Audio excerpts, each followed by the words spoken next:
नमस्कार, आप सभी का स्वागत है हानिया स्टडी पॉइंट में। आप सभी का तहे दिल से धन्यवाद है हमसे जुड़े रहने के लिए। फ्रेंड्स, इस क्लास में हम हिंदी का मॉक टेस्ट करने वाले हैं जो उत्तर प्रदेश पुलिस री एग्ज़ाम 2024 के लिए महत्वपूर्ण है। अगर आप चैनल पर नए हैं तो चैनल को सब्सक्राइब जरूर कीजिए। तो आइए देखते हैं प्रश्न नंबर 41। प्रश्न है 41 से 42 प्रत्येक प्रश्न में एक शब्द के 4 विलोम शब्द दिए गए हैं। सही विलोम शब्द का चयन कीजिए। तामसिक का बताना है कि विलोम शब्द क्या है। तो इसका आंसर है सात्विक। तामसिक का विलोम शब्द है सात्विक। शाकाहारी का मांसाहारी है। पवित्र का अपवित्र है। स्वच्छ का अस्वच्छ है। आगे देख लेते हैं। प्रश्न नंबर है हमारा 42। प्रश्न है निषीध। निषीध का विलोम शब्द क्या है। तो इसका आंसर है ऑप्शन बी, विहित। आगे देख लेते हैं। प्रश्न नंबर है हमारा 43 से 44। निम्नांकित प्रश्नों में अशुद्ध वर्तनी का विकल्प कौन सा है। बताना है कि कौन सा शब्द अशुद्ध है। तो इसका आंसर है ऑप्शन ए, पूज्य जो है ये अशुद्ध है। उंगली, वरवधु, मालूम ये सभी सही शब्द हैं। आगे देख लेते हैं। प्रश्न नंबर हमारा 44। इसमें भी अशुद्ध वर्तनी वाला शब्द बताना है।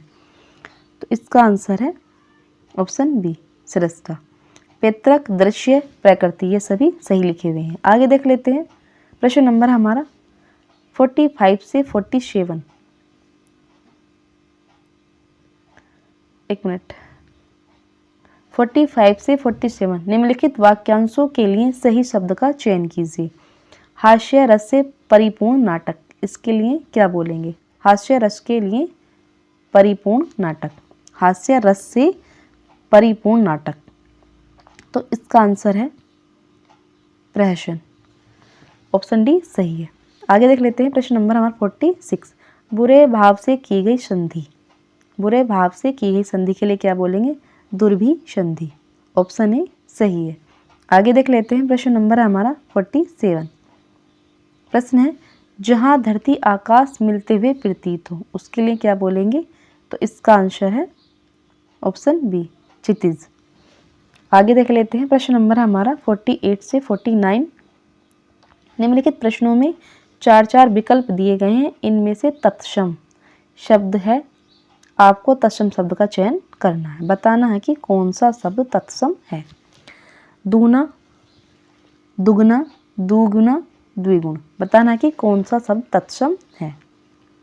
तो इसका आंसर है ऑप्शन डी, द्विगुण, ये तत्सम शब्द है। आगे देख लेते हैं। प्रश्न नंबर है हमारा 49। इसमें भी बताना है कि तत्सम शब्द कौन सा है। तो इसका आंसर है ऑप्शन ए, धूम्र, धुआं, धूम, धूमिल, धूमिल। तो ये क्या शब्द है, ये तद्भव शब्द है। आगे देख लेते हैं। प्रश्न नंबर है हमारा 50। प्रश्न है 50 से 51। निम्न प्रश्न में 4 विकल्प दिए गए हैं। इनमें से एक तद्भव शब्द है, आपको तद्भव शब्द का चयन करना है। बताना है कि कौन सा तद्भव शब्द है। तो इसका आंसर है अपाहिज। जो अपाहिज है ये कैसा शब्द है, तद्भव शब्द है। अमृत, आम्रचूर्ण, अपादहस्त ये सारे क्या हैं, ये तत्सम शब्द है। आगे देख लेते हैं। प्रश्न नंबर हमारा 51। इसमें बताना है कि तद्भव शब्द कौन सा है। उज्ज्वल, उत्कृष्ट, उच्च या ऊंचा। तो इसका आंसर है ऊंचा। जो ऊंचा है ये कैसा शब्द है, ये तद्भव शब्द है। आगे देख लेते हैं। प्रश्न नंबर है हमारा 52। प्रश्न है निम्नलिखित प्रश्न में कौन सा विशेषण की दृष्टि से अशुद्ध है। तुम्हारे पास कितना चांदी है, ये रसगुल्ले मीठे हैं, कक्षा में वहाँ कितने लड़के हैं, उसकी किताब अच्छी है। बताना है कि कौन सा विशेषण की दृष्टि से अशुद्ध है। तो इसका आंसर है option A, option A answer है। आगे देख लेते हैं। प्रश्न नंबर है हमारा 53। प्रश्न है प्रश्न संख्या 53 से 54। नीचे दिए विकल्पों में कौन सा शब्द पर्यायवाची नहीं है। बताना है कि ऊंट का कौन सा पर्यायवाची नहीं है। तो इसका आंसर है घोटक। उष्ट, क्रमलेख, महाग्रीव। ये सारे किसके पर्यायवाची हैं? ऊंट के। घोटा किसका है? ये है घोड़े का पर्यायवाची। आगे देख लेते हैं गंगा। गंगा का पर्यायवाची कौन सा नहीं है? तो इसका आंसर है ऑप्शन सी, सॉरी एक मिनट, इसका आंसर है ऑप्शन ए, गंगा का पर्यायवाची नहीं है। मंदाकिनी, भागीरथी, भागीरथी, सुसरिता, ये किसके पर्यायवाची हैं? ये सारे हैं गंगा के। आगे देख लेते हैं प्रश्न नंबर हमारा 55। प्रश्न है चालाक का प्रत्यय है। चालाक का प्रत्यय है, बताना है इसमें से कौन सा आंसर सही है। तो इसका आंसर है, सॉरी, इसमें आना है चालक का प्रत्यय। चालक में कौन सा प्रत्यय लगा हुआ है? तो इसका आंसर है बी, चालक में अक। अक जो है ये प्रत्यय लगा हुआ है, चाल प्लस अक। लय में जो छोटा आ है ये साइलेंट है और ये पीछे क्या है? तो क्या हो गया? अक। आगे देख लेते हैं प्रश्न नंबर हमारा 56। प्रश्न है गायक का संधिच्छेद है। गायक का संधिच्छेद है, तो इसका आंसर है ऑप्शन बी, गे प्लस अक। आगे देख लेते हैं प्रश्न नंबर हमारा 57। प्रश्न है अंधा गाय बहरा बजाए का अर्थ है। अंधा गाय बहरा बजाए का अर्थ है अंधे गाने बजाने में उस्ताद होते हैं, दो मूर्खों का एक साथ कार्य करना, अंधे संगीत प्रिय होते हैं, अंधे और बहरे सुरताल मिलाकर गाते हैं। तो इसका आंसर है ऑप्शन बी, दो मूर्खों का एक साथ कार्य करना। आगे देख लेते हैं प्रश्न नंबर हमारा 58। प्रश्न है निम्नलिखित में से शुद्ध वर्तनी कौन सी है? बताना है कि कौन सी वर्तनी शुद्ध है। तो इसका आंसर है ऑप्शन बी, ज्योतिष। ज्योतिष। आगे देख लेते हैं प्रश्न नंबर हमारा 59। प्रश्न है निम्नलिखित में से कौन सा शब्द आवरण शब्द का विलोमार्थक है?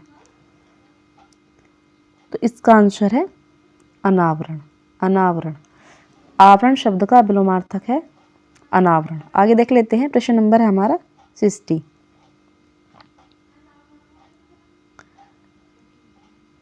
प्रश्न है कवि का स्त्रीलिंग रूप होगा। कवि का स्त्रीलिंग रूप होगा कवयित्री, लेखिका, कवित्री या कवयित्री। तो इसका आंसर है डी। आगे देख लेते हैं प्रश्न नंबर 61। प्रश्न है महापुरुष शब्द में कौन सा समास है? द्विगु, द्वंद्व, कर्मधारय या तत्पुरुष। तो इसका आंसर है कर्मधारय। महापुरुष में कर्मधारय समास है। आगे देख लेते हैं प्रश्न नंबर हमारा 62। संज्ञा के स्थान पर प्रयुक्त होने वाले शब्दों को क्या कहते हैं? तो इसका आंसर क्या है? विशेषण, सर्वनाम, क्रिया, कारक। तो इसका आंसर है सर्वनाम। संज्ञा के स्थान पर प्रयुक्त होने वाले शब्दों को सर्वनाम कहते हैं। आगे देख लेते हैं प्रश्न नंबर हमारा 63। प्रश्न है निम्नलिखित में से कौन सा शब्द स्त्रीलिंग है? केस, कोयल, कोकिल, कान। तो इसका आंसर है कोयल। कोयल जो है स्त्रीलिंग शब्द है। आगे देख लेते हैं प्रश्न नंबर हमारा 64। निम्नलिखित अनेक शब्दों के बदले एक शब्द लिखें जो मृत्यु के समीप हो। उसे क्या कहेंगे? जो मृत्यु के समीप हो तो उसे कहेंगे मरणासन। ऑप्शन डी सही है। आगे देख लेते हैं प्रश्न नंबर हमारा 65। प्रश्न है दुर्बोध शब्द का सही अर्थ क्या है? दुर्बोध शब्द का सही अर्थ क्या है? तो इसका आंसर है जिसे सरलता से न जाना जा सके। ऑप्शन बी सही है। दुर्बोध शब्द का सही अर्थ है जिसे सरलता से न जाना जा सके। आगे देख लेते हैं प्रश्न नंबर हमारा 66। प्रश्न है पीपल पात सरिसमन डोला, इसमें कौन सा अलंकार है? पीपल पात सरिसमन डोला, इसमें कौन सा अलंकार है? तो इसका आंसर है उपमा अलंकार। समान धर्म के आधार पर जहाँ एक वस्तु की समानता या तुलना किसी दूसरी वस्तु से की जाती है वहाँ उपमा अलंकार होता है। जैसे पीपल पात सरिसमन डोला में मन की तुलना पीपल के पत्ते से की गई है, अतः इसमें उपमा अलंकार है। आगे देख लेते हैं प्रश्न नंबर हमारा 67। प्रश्न है निम्नलिखित में से कौन सा शब्द तद्भव है? तो इसका आंसर है दही। ये दही लिखा हुआ है, दही। तो बताना इसमें कौन सा शब्द तद्भव है। तो इसका आंसर ऑप्शन सी। चक्र, त्वरित तथा दुग्ध शब्द ये कैसे हैं? ये तत्सम शब्द है। कैसे हैं? ये तत्सम शब्द है। और दही जो है ये तद्भव शब्द है। आगे देख लेते हैं प्रश्न नंबर हमारा 68। पूर्ण लेखन शब्द में कौन सा उपसर्ग है? पूर्ण लेखन में कौन सा उपसर्ग है? तो इसका आंसर है बी, पुनर।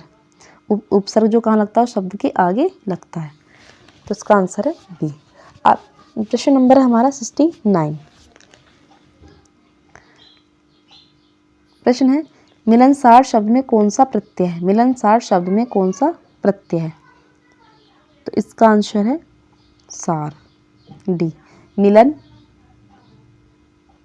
मूल शब्द है ये और सार जो है ये प्रत्यय है।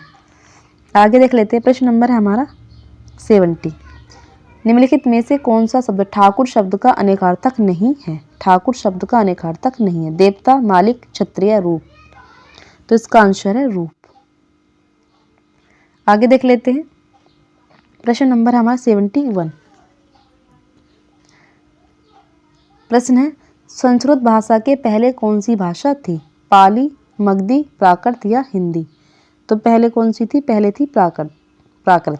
संस्कृत भाषा के पहले कौन सी भाषा थी? प्राकृत। आगे देख लेते हैं प्रश्न नंबर है 72। निम्नलिखित में से कौन सा संधिच्छेद सही है?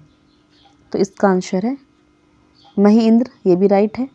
नदीश, नदी प्लस ईस, ये भी सही है। वधु प्लस उत्सव, ये भी सही है। तो इसका आंसर है डी, सभी सही हैं। आगे देख लेते हैं प्रश्न नंबर है हमारा 73। प्रश्न है चौकोर शब्द में कौन सा समास है? द्वंद्व, द्विगु, तत्पुरुष या अव्यय भाव? तो इसका आंसर है द्विगु, क्योंकि इसमें जो पहली संख्या है 4, मतलब चौकोर है, मतलब संख्यावाचक है, तो इसलिए इसमें कौन समास है? द्विगु समास है। आगे देख लेते हैं प्रश्न नंबर हमारा 74। सर्वोदय का संधिच्छेद है? तो इसका आंसर है ऑप्शन बी, सर प्लस उदय। ऑप्शन बी सही है।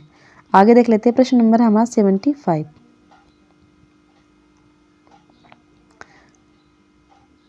75 से 78 निम्नलिखित लेखांश को पढ़कर पूछे गए प्रश्नों के उत्तर दीजिए। लेखांश है, इसके नीचे प्रश्न दिए गए हैं। कहाँ से? 78 तक।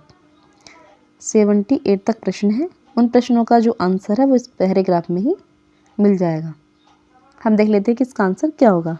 ये पहला प्रश्न है किस प्रकार के कर्म करने से उत्साह सुंदर प्रतीत होता है? तो इसका आंसर होगा कर्तव्य। ये आंसर मिल जाएगा पैराग्राफ में ही। ये पैराग्राफ के ही प्रश्न है। अब देख लेते हैं 76। कर्म संपादन में देखा गया तत्परतापूर्ण आनंद क्या कहलाता है? तो इसका आंसर होगा उत्साह। आगे देख लेते हैं 77।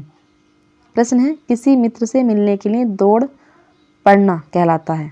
तो इसका आंसर होगा उत्साह। आगे देख लेते हैं प्रश्न नंबर 78। गद्यांश का उचित शीर्षक है? तो इसका आंसर है उत्साह का स्वरूप। ये पैराग्राफ के प्रश्न थे। अब देख लेते हैं आगे प्रश्न नंबर है हमारा 79। प्रश्न है पृथ्वीराज रासो किस कवि की रचना है? चंद्रबरदाई, जगनिक, मुल्ला दाऊद, इनमें से कोई नहीं। तो इसका आंसर है चंद्रबरदाई।